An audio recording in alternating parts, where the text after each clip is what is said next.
বিসমিল্লাহির রহমানির রহিম।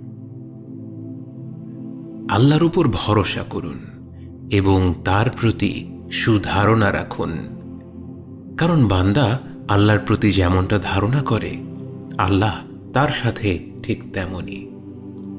আল্লাহর ব্যাপারে নিরাশ হবেন না, তার দয়ার প্রতি আশা হারাবেন না। একদিন রাসূল সাল্লাল্লাহু আলাইহি ওয়াসাল্লাম মসজিদে এসে আবু উমামাকে বসে থাকতে দেখলেন।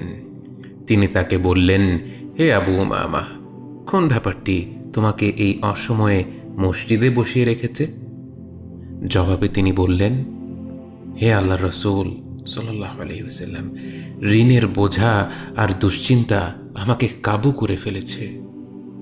রাসূল সাল্লাল্লাহু আলাইহি ওয়াসাল্লাম বললেন, আমি কি তোমাকে এমন কিছু শব্দ শিখিয়ে দেব যেগুলো বললে আল্লাহ তোমার সকল দুশ্চিন্তা দূর করে দিবেন এবং তোমার ঋণ পরিশোধের ব্যবস্থা করে দিবেন? বলো, আল্লাহুম্মা ইন্নী আউযু বিকা মিনাল হাম্মি ওয়াল হাযান ওয়াল আজজি ওয়াল কাসাল ওয়াল বুখলি ওয়াল জুবন ওয়া দালাঈদ দাইনি ওয়া গলাবাতির রিজাল।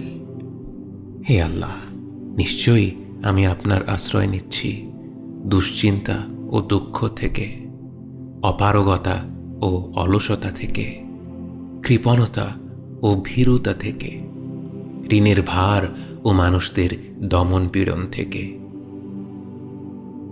চমৎকার বরকতময় কিছু শব্দের দোয়া যেগুলো আল্লাহ ফিরিয়ে দেন না।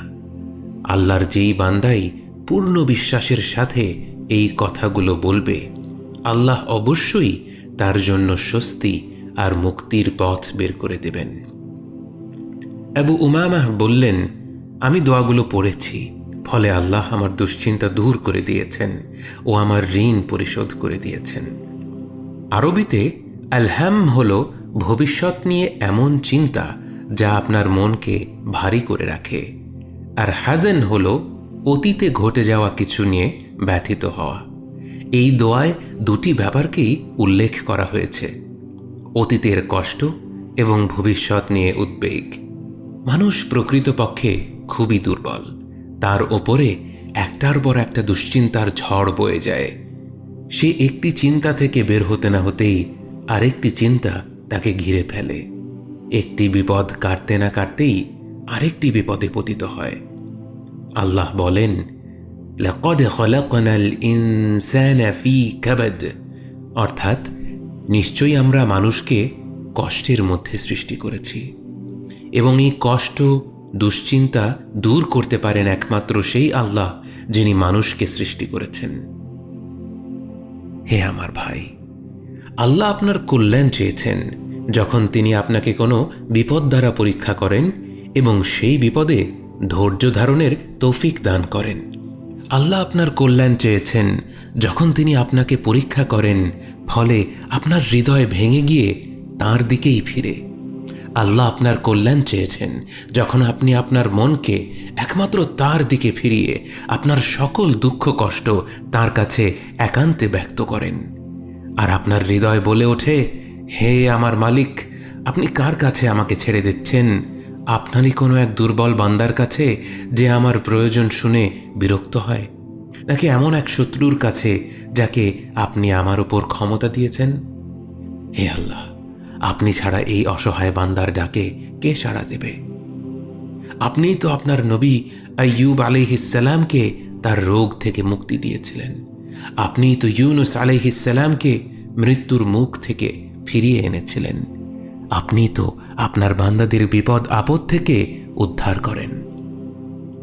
হে আল্লাহ, আমার কোনো কৃতকর্মের কারণে আপনার রহমতের ভাণ্ডার থেকে আমাকে বঞ্চিত করবেন না।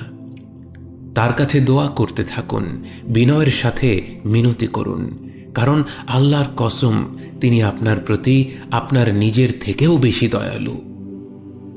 যখন বান্দা হৃদয় থেকে আল্লাহকে ডাকে আর তার অবস্থা এই যে নানান দুশ্চিন্তা তাকে ঘিরে রেখেছে, তার শরীরে কোনো রোগ হয়েছে কিন্তু কোনো চিকিৎসা তার কাজে আসছে না, অথবা সে তার স্ত্রী, পরিবার বা সন্তান সন্ততি দ্বারা কঠিন কোনো পরীক্ষার সম্মুখীন হচ্ছেন, এমনকি তার এই অবস্থা হয়ে যায় যে যখনই সে হাসে তখনই কোনো না কোনো এক দুঃখ এসে তাকে কাঁদায়, অথবা কোনো দুশ্চিন্তা তার অন্তরকে মেঘাচ্ছন্ন করে দেয়।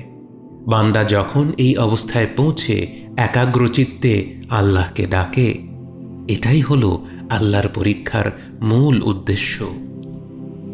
কারণ এই পরীক্ষার লক্ষ্যই হলো আপনি আল্লাহর দিকে ফিরুন। পরীক্ষার লক্ষ্য হলো এই যে বান্দা একমাত্র আল্লাহর কাছেই তার কষ্টের অভিযোগ করবে এবং তার কাছেই ফিরবে, তার মহত্ব স্মরণ করবে। যদি আপনার ঋণের বোঝা অনেক বড় হয়ে থাকে, তাহলে জেনে রাখুন যে আল্লাহ আপনার ঋণের চাইতেও বড় এবং সকল কিছুর চেয়ে বড়। যদি আপনার পরিবার, স্ত্রী, সন্তান, কন্যা নিয়ে কোনো দুশ্চিন্তা আপনাকে কাবু করে ফেলে, তাহলে জেনে রাখুন আল্লাহ আপনাকে শুনছেন, তিনি আপনাকে দেখছেন।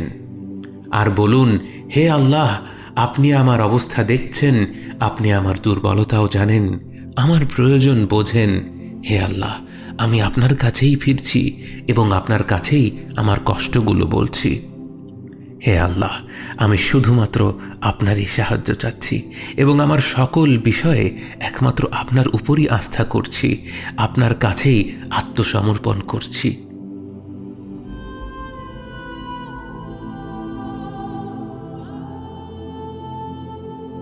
আপনি যদি এই দোয়াগুলো দিয়ে বিপদের মোকাবেলা করেন, আপনি অবশ্যই সেই বিপদ থেকে মুক্তি পাবেন। আপনার কঠিন দায়িত্বগুলো সহজ হয়ে যাবে। আল্লাহ যখন আপনার কষ্ট লাঘবের সিদ্ধান্ত দিবেন, তখন আপনার বিপদ থেকে এমনভাবে মুক্তির পথ বের হয়ে যাবে যা আপনি কখনো কল্পনাও করেননি। যখন কোনো বান্দার জন্য দুনিয়া সংকীর্ণ হয়ে আসে, বিশেষ করে যখন আপনাকে মানুষ পরিত্যাগ করে, এবং বিশেষ করে এমন কেউ যার ওপর আপনি আস্থা রাখতেন কিন্তু সে আপনাকে নিরাশ করেছে, আপনি আল্লাহর পরে তার উপরই আশা রাখতেন অথচ সে আপনাকে লাঞ্ছিত করেছে, সেই সময় জেনে রাখবেন যে আল্লাহ চাচ্ছেন আপনি তার শরণাপন্ন হন। এই পৃথিবীর সবচেয়ে সুখী মানুষ হচ্ছে সে যে আল্লাহর দিকে তার মুখ ফেরায়। এই পৃথিবীর সবচেয়ে সুখী মানুষ সে যে আল্লাহর কাছে তার হৃদয় সমর্পণ করে। ওয়ামান আহসানা দীনা মিম্মান আসলামা ওয়াজহাহু ইলা আল্লাহি ওয়া হুয়া মুহসিন। তার চাইতে উত্তম ধর্ম কার, যে আল্লাহর নির্দেশের সামনে তার মস্তক অবনত করে এবং সৎ কাজে নিয়োজিত থাকে। যখন আপনাকে মানুষ লাঞ্ছিত করার চেষ্টা করে, তখন জেনে রাখুন যে সম্মান বা লাঞ্ছনা কোনোটাই তাদের হাতে নেই। আর মানুষের কাছে সাহায্য চেয়ে যখন আপনাকে অসম্মানিত হতে হয়, তখন জেনে রাখুন যে তারা তাদের নিজেদেরই কোনো উপকার বা অপকারের কর্তৃত্ব রাখে না। যখন আপনার বিপদ কঠিন হয়ে যায়, যন্ত্রণা তীব্র হয়ে যায়, স্ত্রীর কারণে, পরিবারের কারণে, ভাইয়ের কারণে বা বোনের কারণে বা বন্ধুদের কারণে, যখন মানুষের দেয়া ব্যথায় আপনি দিশেহারা হয়ে যান, তখন মনে রাখবেন যে আপনার একজন মালিক রয়েছে যিনি আপনাকে কখনোই নিরাশ করবেন না। আপনার একজন রব রয়েছেন যিনি সকল অভিযোগ শোনেন, যিনি সবচেয়ে লুকায়িত গোপন বিষয়গুলোও জানেন এবং শোনেন। মনে রাখবেন যে আপনার একজন মালিক রয়েছেন যিনি আপনার প্রতি আপনার নিজের নফসের থেকেও দয়াবান, যিনি আপনাকে ভালোবাসেন এবং ভালোবাসেন যে আপনি তার কাছেই আশ্রয়ের জন্য ছুটে যান আর তাকেই আপনার দোয়ায় ডাকেন। আল্লাহ আইয়ুব আলাইহিস সালামকে নেয়া কঠিন পরীক্ষার কথা উল্লেখ করে বলেন, ওয়া আইয়ুবা ইয নাদা রাব্বাহু আন্নী মাসসান্নী আদ-দুর ওয়া আনতা আরহামুর রাহিমিন। এবং স্মরণ করুন আইয়ুবের কথা, যখন তিনি তার পালনকর্তাকে আহ্বান করে বলেছিলেন, আমি দুঃখ কষ্টে পতিত হয়েছি এবং আপনি দয়াবানদের চাইতেও সর্বশ্রেষ্ঠ দয়াবান। অতঃপর আল্লাহ বলেন, فاستجبنا له فكشفنا ما به من ضر وآتيناه أهله ومثلهم معهم رحمة من عندنا وذكرى للعابدين। অতঃপর আমি তার আহ্বানে সাড়া দিলাম এবং তার দুঃখ কষ্ট দূর করে দিলাম এবং তার পরিবারবর্গ ফিরিয়ে দিলাম, আর তাদের সাথে তাদের সমপরিমাণ আরও দিলাম আমার পক্ষ থেকে কৃপাবশত। আর এটা ইবাদতকারীদের স্মরণ করিয়ে দেওয়ার জন্য উপদেশ স্বরূপ।